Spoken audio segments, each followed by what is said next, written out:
Good morning, everyone. Thank you so much for coming on a Saturday morning. This is the first time I'm doing this with clients. Normally, we've done a lot of sessions, but there used to always be closed door with other brokers or companies that is to call us to speak for their particular employees or their attendees. So, at the end of the session, please drop me a message on how you found it. Uh, the session that I'm taking today is regarding goal planning. But what I'm going to do in this session is that this is not going to be like a regular seminar where you just have to listen. There are some things that you'll have to do along with me to get the result that you desire. And since I just went through the list of attendees, there are some who are professionals in finance, some who are students, some are employees of Elixir.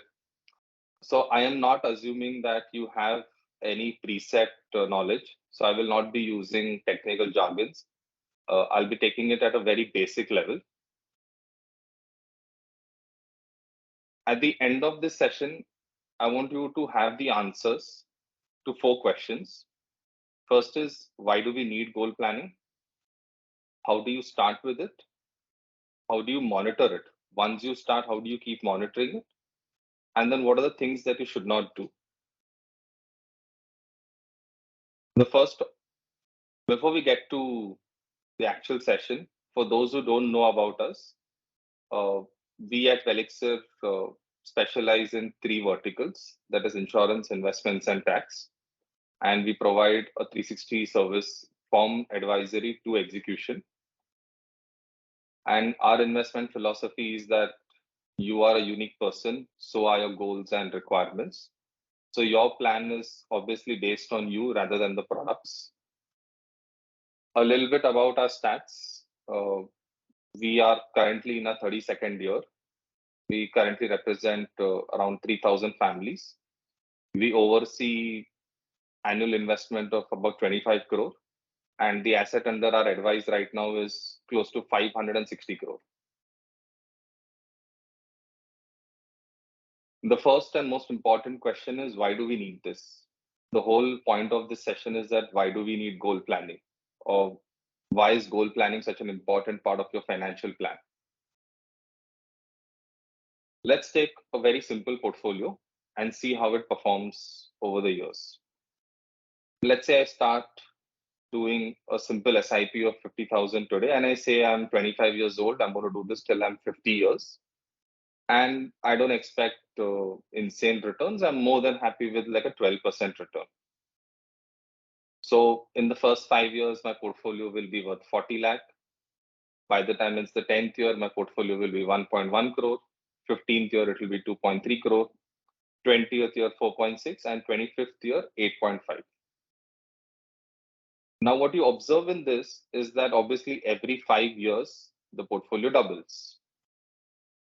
But another observation that you should make is that let's say your target was 8.5 crore.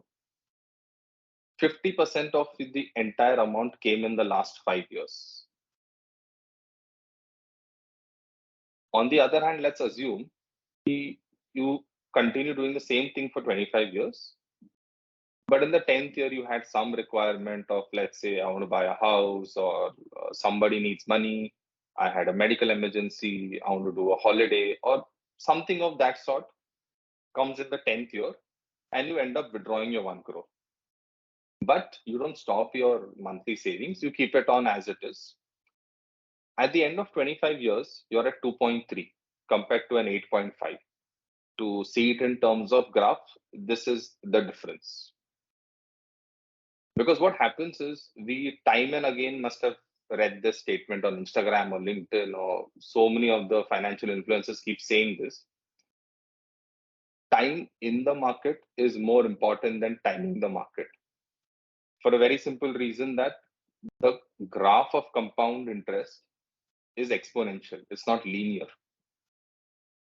Which means probably how much you made in the first 5 years or in the first 10 years. If you see in the first 10 years, your portfolio is just worth 1.1 crore. But from 20th year to 25th year, you probably make a crore every year. So because you withdrew your money in the 10th year and then you only had 15 years, your portfolio is probably just 25% of what it would be otherwise. Now, just because you withdrew money in the 10th year doesn't mean that your fate is sealed. There is an option that you can, recover. Basically, what you'll have to do is, let's say if you pull out money in the 10th year, to catch up to the same goal in the end, instead of your 50,000 investment per month, you'll have to start doing 1.75 lakh, which means for the first 10 years, you did 50,000 a month. That's 6 lakh a year. From the 11th year till the 25th year, you'll have to pretty much triple your investments to reach the same goal. Now, of course, someone may say, my salary has not tripled overnight, or my income has not tripled overnight. I can't do this. I can't go from 50 to 175 just because I had a short-term need in the 10 years. There's another option. What you can do is, instead of growing your money at 12%, take a ridiculous risk and start growing your money at 26%. And you will reach the same goal. But practically what we have seen is that while these both scenarios look very easy and comfortable on paper, implementing it is crucial and is extremely difficult, because you can't just go from 12% to 26% or go from 50,000 to 1.75 lakh overnight, because you are coming out of a situation where you have to withdraw your portfolio. So amplifying your investments is the least thing on your mind. And due to which we see three major mistakes that we see in SMEs, or we see in large corporates, and we see the same in individuals, is that whenever we have a short-term requirement, we end up pulling out our long-term investments. We have no sense of bifurcation that X is for short-term, Y is for mid-term, and something else is for long-term. We tend to look at a portfolio as one big dam where we keep filling water, and then whenever I need water, I will pull it out. And even company CFOs do the mistake, so it's nothing wrong for individuals to do it. This is what we've seen in the previous example. The other two mistakes are not allocating appropriately and liquidity, which is what I will cover in the ahead steps.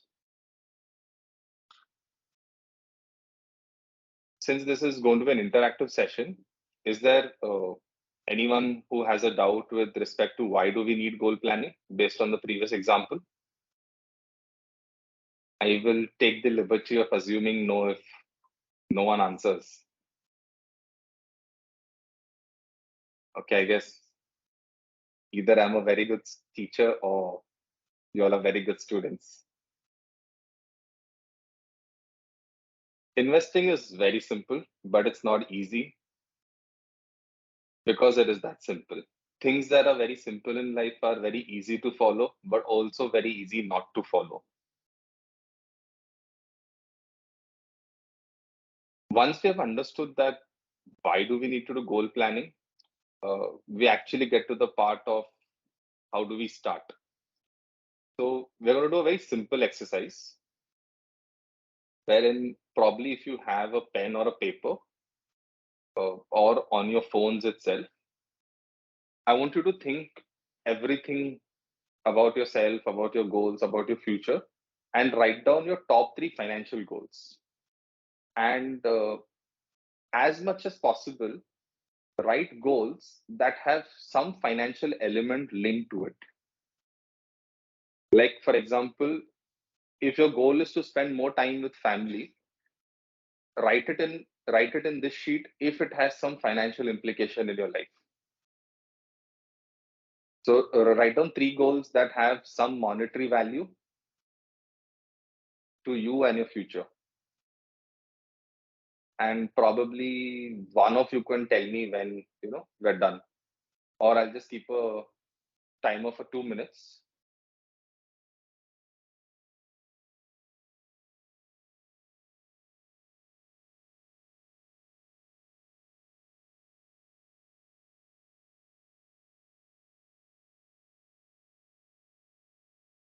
Okay, now I came to the gallery page. Everyone's videos are off. I can't see anyone.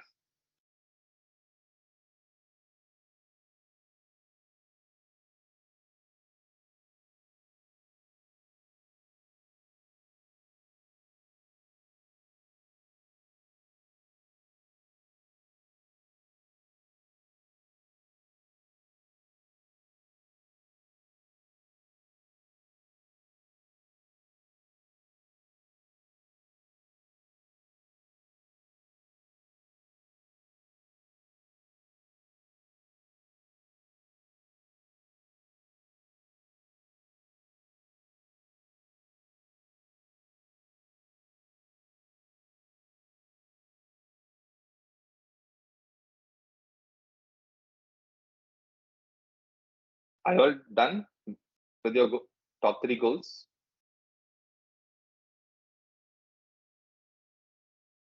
Okay, I'll do the vice versa. Is anyone left?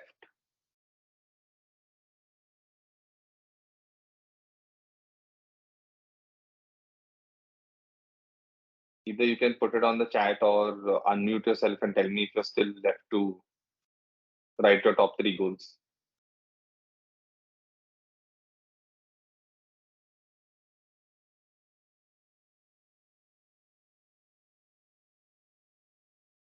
Okay, I'm assuming all are done.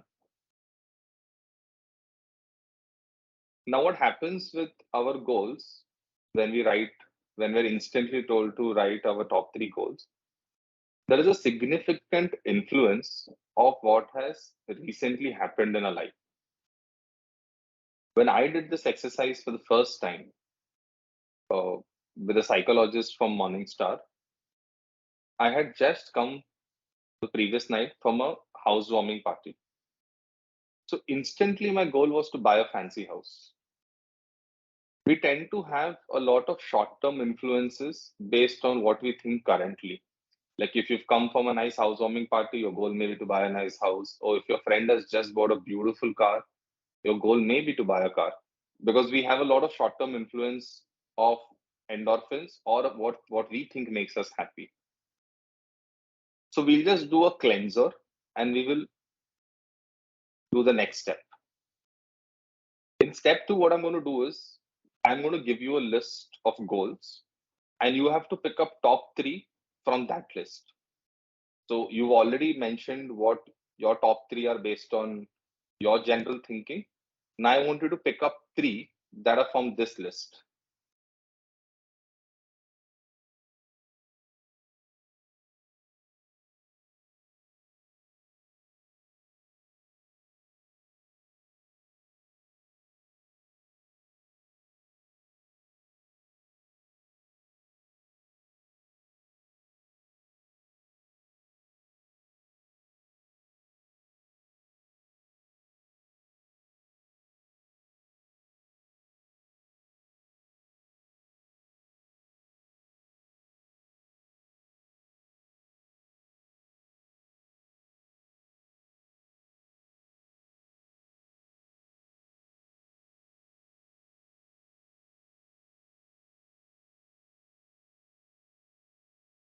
Yeah, Jay, only three. From these 18 also, you have to pick up only three.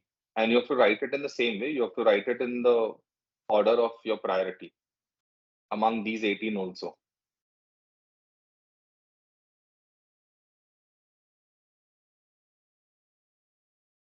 Is everyone done?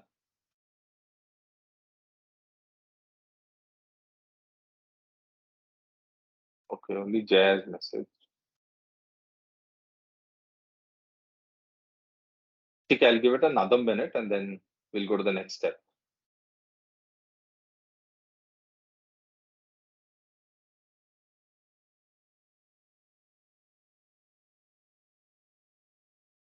Now, in step three, what we're going to do is currently you have six goals.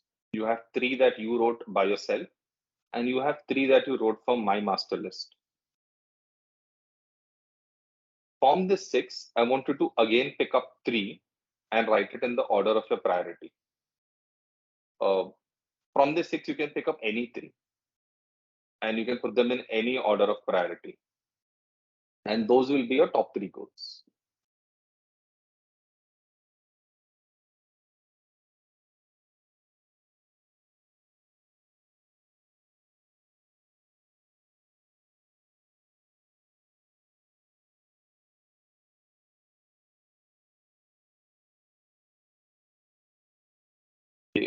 Like the last time, or some of you can drop a message when.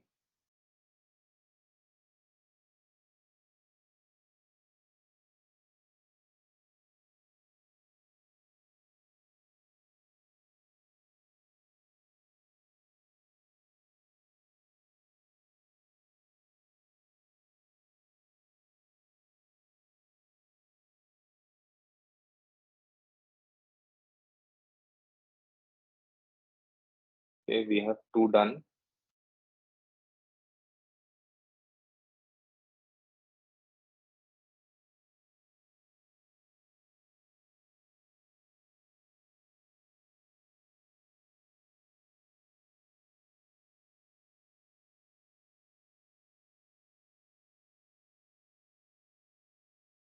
Well, I think some people are really thinking hard on their six goals.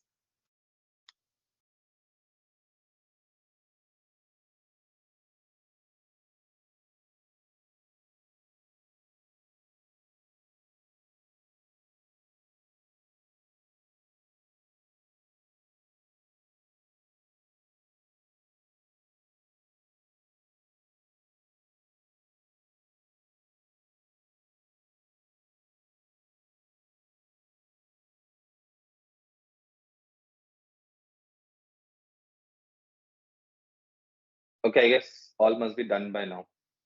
I can see two people typing, so I think it's done.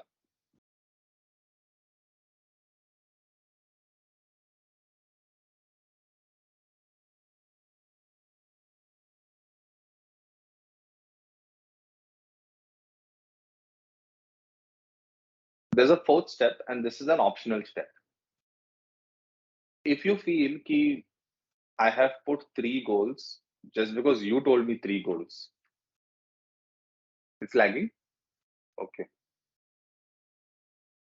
If you feel that you've put three goals just because I asked you to put three goals and you don't really need three goals, you're okay with if you just have one goal in life or two goal in life, then you can concentrate your list. You can eliminate the extra goals. You can just stick to one or two goals also if you feel that I don't really need three. This is an optional step. So here we waste a point where we have identified what our goals are. But just identification of goals doesn't get us to goal planning. So the next step that we're going to do, oh sorry, before we get to the next part, these are the observations that have been made globally. If many of you have changed your top goal, then it's quite often because 26% of people generally change their top goal. 50% people have changed two goals, and 73% people have changed all three goals. And in general, what we've seen from global studies and my own experience is that in general, retirement is still the king. Uh, in the older generation, retirement was king because obviously our parents' generation, or even before that, had a very clear mindset: I need to work all my life and then I need to retire. In the younger generation, we're seeing retirement is still king because of three reasons. One, job uncertainty. Second is burnout. And third is, in general, we don't want to work all our life. Another observation we've noticed is that 27% of people, when they go from their set of goals to the master list, even though they are similar, they become more specific. In their understanding of their goal, it is quite general, but it becomes more specific with the master list. And I'm sure even you all must have realized this when you went from your first set of goals to your second set of goals, is that there's a lot of focus on emotion. And the reason why we think this is crucial is because it's very easy to chase returns in the short term. But if you have to consistently do this for 10 years, 15 years, 20 years, you need some strong set of emotions that are attached to your goal.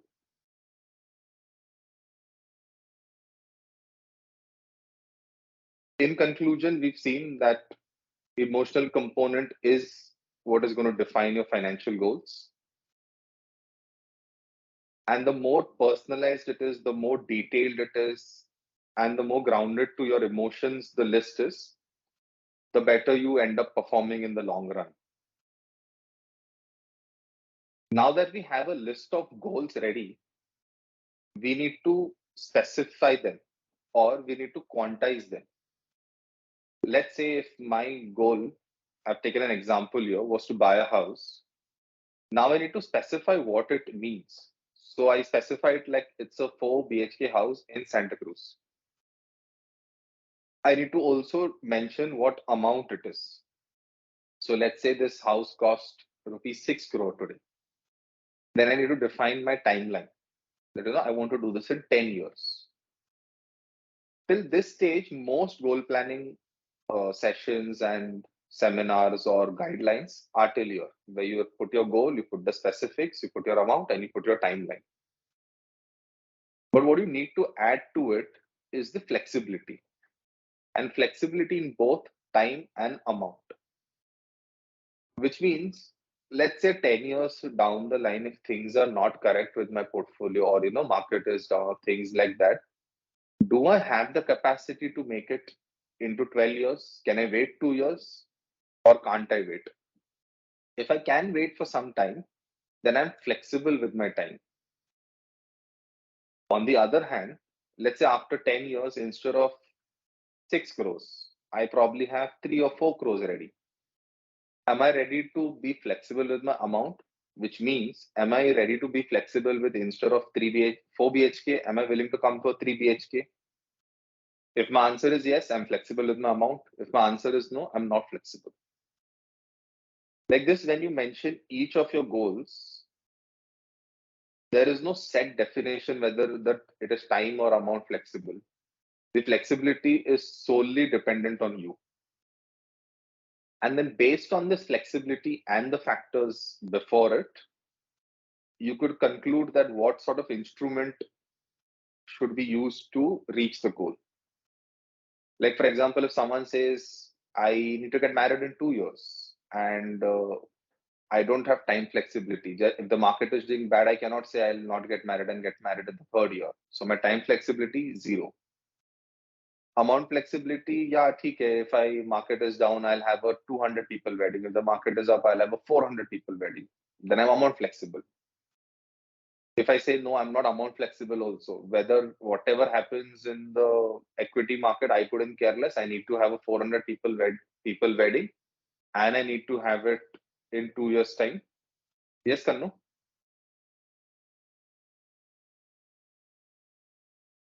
A bit slow. You're going too fast. Acha, okay. I'm so sorry. I mean, is my speech very fast or is the network breaking or Uh, something like that? your speech is fast, and also the network is in between getting disturbed. Okay. Uh, is there anyone outside our network? Can someone else tell me if the network is breaking? Uh, Danny or Dylan, can you tell me if the network is breaking? Okay, network is good. Dylan?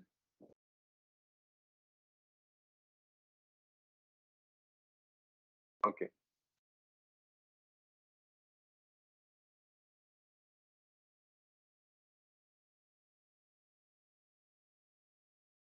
Yeah. So if I have uh, flexibility, I can take instruments that are flexible. If I don't have flexibility, then I need to take something that is fixed. Now, of course, I don't want to get so much into the instrument part of it. This was just a small example of how my flexibility will determine my instrument. Like this, the agenda is that how many ever goals you have, they'll all be listed one after the other. They'll all be specific. And then based on whatever is your total investment, you can allocate to each goal. Now, quite often what we see happens is that, let's say you have three goals and the calculation says you need to save 1 lakh a month to reach all your three goals. But quite often it happens that you may say, I have these goals. I know I need to do them, but I can't put 1 lakh a month right now. I'll start off with 50K. I'll try my best to switch my job, or I'll try and save more, I'll do something that in the near future increases my income and thereby increases my savings. And this is what generally I've seen in day to day. Very rarely do I make a goal sheet and the person is like, done, I can do all of this right now. Very often you'll see that you'll have to execute your plan in stages. That is where allocating towards your goals is very crucial. Because if you haven't allocated correctly, just because a goal is short term, if you've allocated everything to it, you are losing out on the long term gain. What we've seen initially, where 50% of your money is being made between your 20th year and your 25th year, you will never get there because you delayed your long term goal by 5 years. So instead of probably reaching 8 crore, you may reach only 4 crore. Until now, whatever we've seen is what happens in the first meeting. We will identify your goals, then we will refine your goals, and we'll do the calculation. But this is just the first week of, let's say, your 25 years journey. The most crucial part is how do you monitor? What I'm going to show next is our way of how we monitor it. I have seen some people use Excel. I've seen some people write it in a notebook. These days, I've seen some millennials follow the laws of manifestation where they make it into a poster and put it in their bedroom. There are various ways how people follow it. I'm going to show you the method that I have designed how you monitor it. And this all happens via our app. So I'm going to take the same example that I took to show you the calculation. Uh, I put my goal as home. I go specific and I put 4 BHK Santa Cruz. My start date is obviously as of today, and my target date is 10 years from now. I have taken one more additional step over here is where I've also taken inflation into account. So my present cost of this goal is 6 crore. I am assuming that over the next 10 years, real estate will keep inflating by 4%. And I'm also expecting that my portfolio that I'm going to allocate towards this goal is going to grow at 12%. When I enter these details, I get my specifics. The house that is costing me 6 crore today is going to cost me 8.8 crore in the future. And to reach this goal, I either have to invest 2.85 crore today itself, or I need to start a monthly saving of 3.82 lakhs. This is if I've not done anything till now.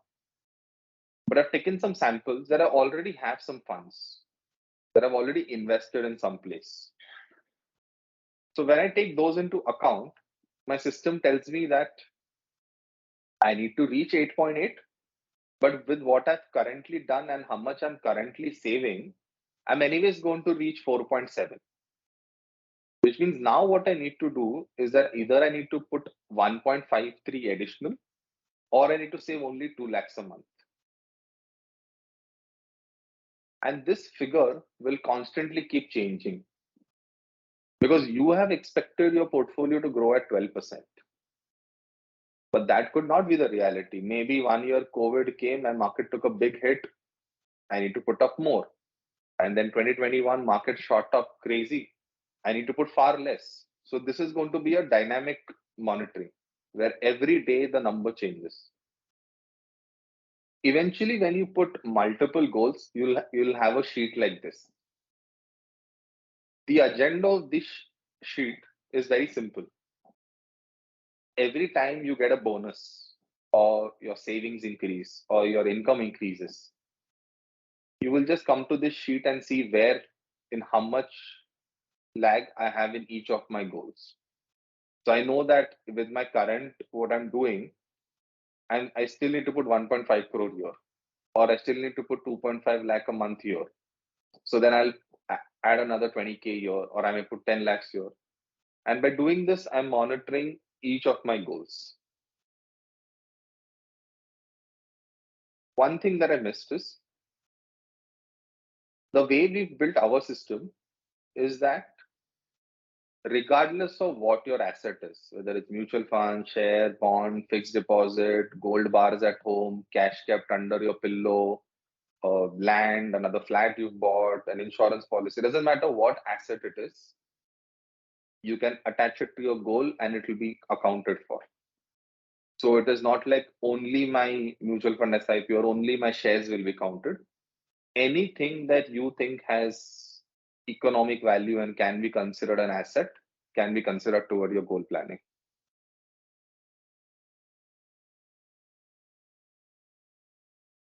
Now we come to a last step of what you should not be doing absolutely. First is never go beyond your risk appetite. And the reason this is the top thing that you shouldn't do is because everybody today is getting influenced with what happened post COVID for about 18 months, where the market really rallied and everyone seen, oh, institutions are making money, retailers are making money, everybody is making money. Why am I not making money? Let me also start investing. Now, the problem with this is while the bull run is going on, while the market is going up, everybody is enjoying. But the minute the bad turn comes or the bear market comes, if you are out of your risk appetite, you will struggle severely because you'll not be able to hold it. And for those who like to do research and those who like to read a lot, even in the years that market hits all-time high, which are like the best years, in general, there is always a 5 to 7% correction. These are the best years. In bad years, you will see 10 to 15% or even 20% correction where it goes into bear market. So don't be in a hurry that, everyone's making money. Why shouldn't I make money?